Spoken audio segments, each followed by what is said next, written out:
Hi guys, welcome back to the channel. I'm Amber. As I have promised you guys in my previous video, I will be doing a Pokemon card collection showcasing today.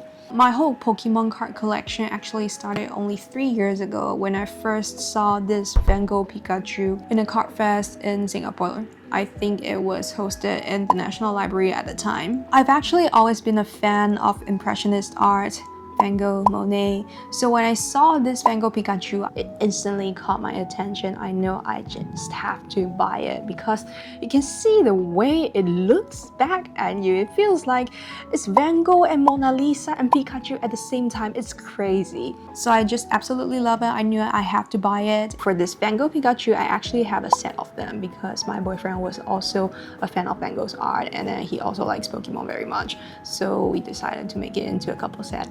So after this Gogh Pikachu set, the second thing that caught my attention was this ukiyoe duo set. The ukiyoe art style definitely just caught me, and it was also a love at the first sight. Absolutely love it, especially for the combination of the red kimono and the green belt, and how this Pikachu was clinging on this girl's shoulder kind of remind me how the Pikachu was hanging around with Ash all the time. The other one, actually I was a little bit hesitant if I should buy it or not, but eventually I just still bought it because I like the concept of buying a set. I didn't even know what Pokemon it was. It was very artistic. I loved the idea of the wild goose under the moon. And then afterwards I searched online. Only then I knew that it was actually a collab between Pokemon and the Japan Post, and the original paint actually exists and is now stored in a museum in Tokyo. And because at the period I still have a very overwhelming positive sense about ARS grading slabs, they just look so much better than PSA ones. So when I saw this full art Magikarp in the same shop, although it was a single only, it doesn't come in any kind of set, but I just know that I had to have it because I'm also a huge fan of derpy Pokemons. I like Magikarps, I like Psyducks, I like Slowbro. They're just so dorky and cute, and they give out this chill vibe that I absolutely love it. And one more reason that talked me into buying it was because it was also like the Gogh Pikachu. They were graded in ARS slabs. I think the slabs that ARS use is just so much appealing as compared to the PSA ones we used to see in the market. No matter how beautiful, how artistic the arts can be, the red and white label kind of just brings people back to the reality at once. So not exactly a big fan of the PSA label, but still, it didn't stop me from buying my third set. I haven't been playing much recent editions of Pokemon games, but for the earlier editions, I've definitely tried the Red, Blue, and the Emerald. And Gardevoir was always one of my favorite Pokemons during that time. In this sense, this Gardevoir set was quite special to me in personal ways. It starts with the Ralts growing up with a young couple, and then as the young couple form their little family together with Ralts, and then they kind of just grow old together. The Ralts also became a Gardevoir eventually, and then in the end they sort of just like chilling in their own little cozy home. It is a great embodiment of how the Pokemon IP has always been trying to tell people that Pokemon and human were supposed to be best friends, and each individual piece of them also looks very adorable. So despite it was a PSA set, I still love it. What is more importantly, it is also in a full arts form. And I think this collecting full art graded Pokemon cards just kind of grow into me after these sets. It also led to my fourth collection, which is by far still my proudest collection among all set Pokemon cards.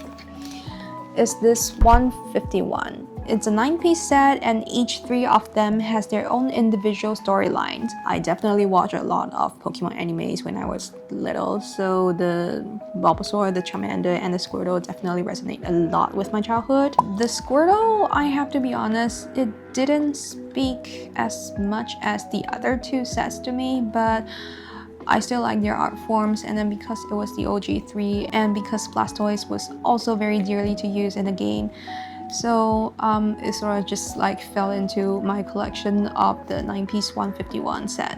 But what I love the most among this set is the Charmander set. So you can see the little Charmander here in the first piece when it's sitting on a rock and then glaring to the sky. It was kind of surrounded by canyons, and then you can see that it still has a long way to go from the literal bottom rock to the sky. It became a Charmeleon, and then you can see it's staring down to the bottom of the canyon, and it has come a long way. It has evolved already once, but still some way to go. For the third form, for the Charizard, it can finally just fly freely in the sky to wherever he wants, no longer limited to the canyons and the cliffs. And the background, there's a moon, there's cloud. It's just enjoying the air of freedom. I just like it very much.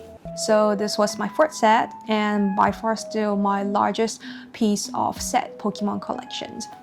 And then the fifth one. So this one actually just came in recently to my collection. I saw this set a couple of months ago on a card fest in Singapore. Okay, this was funny because when I bought them, I did not know that they actually didn't come in a set. I just think that their art styles match one another very nicely. I wasn't actually even very familiar with the Pokemon itself. I just buy it because I find it very beautiful. But after that, when I get back home, and then one day I was appreciating all my collections of Pokemon cards, and I realized that the production year it says on its PSA graded slab label, one of them was 2021 and one of them was this year. But doesn't change the fact that I still love them. They're absolutely gorgeous and I like them a lot. And they are also my last collection of set Pokemon cards. Well, one reason was because the price of Pokemon cards within the past 2 years had gone up nonsensically, and then I'm not even sure if it's a smart decision to buy Pokemon cards continuously in the future. And then because I'm such a huge fan of collecting sets Pokemons, especially the graded ones, the cost for me to collect is just continuously growing, and I think it might be smarter for me to just, like pause it for a while. So I turned to those single cards. So the Psyduck with Misty, I just bought it this year actually, together with the set I just mentioned that I collected lastly. And the last one, I actually bought it by accident. I thought it was amazing, but because it wasn't in full art form, so I was actually hesitating about buying it or not. But eventually I forgot to remove from my cart, so I still get it anyway. But it looks nice, and that's everything about my Pokemon card collections. As I mentioned earlier, I am still hesitating if I should continue collecting Pokemon cards or not, because I just absolutely love those in full art forms, and especially with graded ones. So the cost for me to keep collecting Pokemon cards would definitely rise, but it's still difficult to resist once you see a single or a set that actually talks to you, like the way all my sets that I have collected did. As a newcomer in this whole area, I am also very curious, what's your story of Pokemon card collections? How did your journey start? Whether it is your favorite Pokemon cards or anything you think is worth to collect. Let me know in the comments, and I will see you in my next video. Bye!